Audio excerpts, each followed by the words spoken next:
ભરૂચ જિલ્લાના નેત્રંગ તાલુકાના એક ગામમાં એક યુવક દ્વારા 10 વર્ષીય બાળકી પર દુષ્કર્મ આચરવામાં આવ્યું હતું, જેનું આજે સવારે મોત નીપજ્યું। એસએજી હોસ્પિટલમાં એક દુષ્કર્મ પીડિતાની સારવાર ચાલી રહી હતી, જેનું આજે સવારે મોત નીપજ્યું, જે કારણે પરિવાર અને પંથકમાં શોક સાથે રોષનો માહોલ જોવા મળી રહ્યો છે। ભરૂચ જિલ્લાના નેત્રંગ તાલુકામાં એક ગામમાં એક યુવક દ્વારા 10 વર્ષીય બાળકી પર દુષ્કર્મ આચરવામાં આવ્યું હોવાની ઘટના થોડા દિવસ પહેલા જ બની હતી, જે બાદ આ બાળકીનું વડોદરાની એસએજી હોસ્પિટલ ખાતે સારવાર દરમિયાન મોત થયું હતું। ઘટનાની મળતી માહિતી અનુસાર ભરૂચ જિલ્લાના નેત્રંગ તાલુકામાં આવેલા એક ગામમાં એક 10 વર્ષીય બાળકીને એક યુવક ખેતરમાં લઈ ગયો હતો, જે આરોપી દ્વારા તેના પર બળાત્કાર ગુજારવામાં આવ્યો હતો। આ સમગ્ર ઘટનાની જાણ બાળકીએ તેની કાકીને કરી હતી, જે બાદ તેને સારવાર અર્થે રાજપીપળા હોસ્પિટલ ખાતે દાખલ કરવામાં આવી હતી, જ્યાં તેને યોગ્ય સારવાર ન મળતા વડોદરાની એસએજી હોસ્પિટલમાં ખસેડવામાં આવી હતી। આજે સવારે તેનું સારવાર દરમિયાન મોત નીપજ્યું છે। પીડિતાના પરિવારનો આક્ષેપ છે કે તેમની બાળકીને સમયસર સારવાર મળી રહે તેવું ઘણા પ્રયત્નો કરવા છતાં પણ સારવાર મળી ન હતી, જેના કારણે તેનું મોત થયું છે। પરિવારના જણાવ્યા અનુસાર તેઓ 12 દિવસ સુધી બાળકીની સારવાર માટે રઝળતા રહ્યા હતા। આ સમયે પોલીસે એમને સહકાર આપ્યો ન હતો। જો પોલીસ સાથ આપ્યો હોત તો અમારી દીકરી જીવતી હોત। દીકરીના મોત માટે જેટલો આરોપી જવાબદાર જ છે। અમારી દીકરી કાટીપાડા ભણે છે 7મા ધોરણમાં ને મેડમના ફોન આવ્યો હતો કે તમારી દીકરીના માથું એવું દુખે છે તો કોઈને લેવા મોકલો છો એવું કીધું। તો મેં તો ભરૂચ કામ પર છું એવું કીધું, પણ 5 વાગ્યા જેવી સાંજની આવીશ લેવા, પણ 5 વાગ્યા આસપાસ આવીશ એવું કીધું। પછી તેટલી વારમાં પેલો નરેશ એના બેનને મૂકવા આવ્યો હતો। પછી મારી દીકરીને જોઈને એવું કહેતો હતો કે તું ઘરે આવવાની છે એવું કહેતો હતો।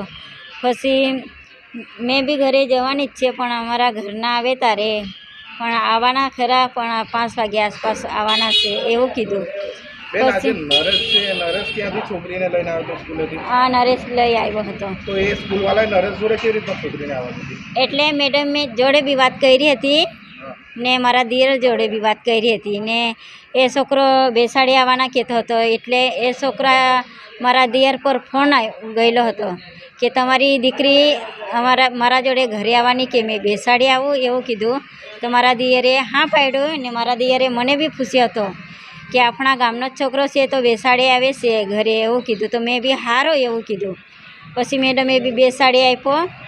પછી રસ્તામાં આવીને તુવેરના ખેતર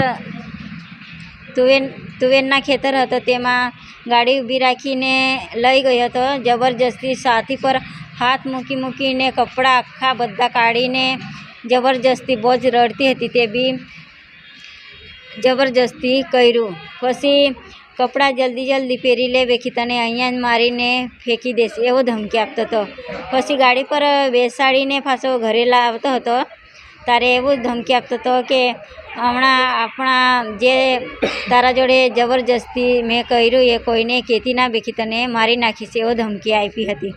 પછી છોકરીને ઘરે સુધી મૂકવા આવ્યો હતો। પછી છોકરી એવું કહેતી હતી કે કાકી મેં હારી નહીં ને મને નવડાવ એવું કીધું। તો કેમ એવું કીધું કાકીએ? તો એવું કહે કે મારા જોડે પેલો છોકરો મને મૂકી ગયો, એ છોકરો મારા જોડે તુવેરના ખેતરમાં જૂઠું બોલીને મને લઈ ગયો હતો ને જબરજસ્તી કપડાં કાઢીને પછી જબરજસ્તી એવું કર્યું ને મેં બહુ રડતી હતી તેવી મારા પર છાતી પર હાથ મૂકીને જબરજસ્તી કર્યું એવું જવાબ આપ્યું છે છોકરીએ। પોલીસને ફોન કર્યો હતો અમે। પછી 16 તારીખે મેં નેત્રંગ દવાખાને ગયેલા હતા। તમે જ્યારે છોકરી આવું કીધું ત્યાર પછી તમે પોલીસને ફોન કર્યો હતો? એટલે મમ્મી મારશે એવું કરીને એના કાકીને એટલું જ કીધું હતું। તો છોકરીએ એવું કહે કે મમ્મીને ના કહેતી બે કે મમ્મી મને મારશે એવું કરીને એના કાકીએ બી મને નહીં કીધું, પણ 3 દિવસ પછી બહાર પાડ્યું। પછી છોકરીને વધારે હેરાન થતું હતું એટલે કાકીએ બધું બહાર પાડી દીધું કે આપણા દીકરી જોડે આવું થયેલું છે એવું કીધું।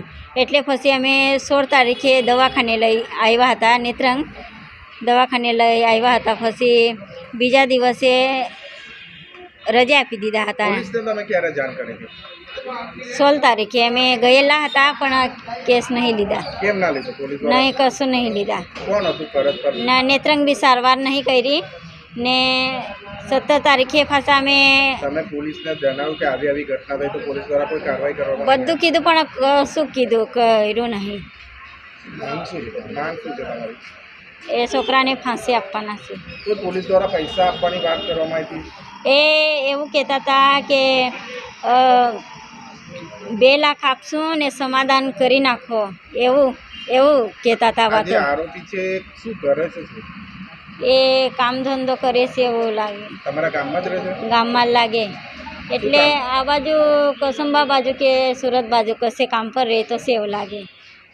તો અત્યારે આરોપી ઘરે જ હતો? એ હમણાં પોલીસ સ્ટેશન છે એવું પૂરેલો છે. શું માંગ શું છે તમારી? એને ફાંસી આપવાના છે.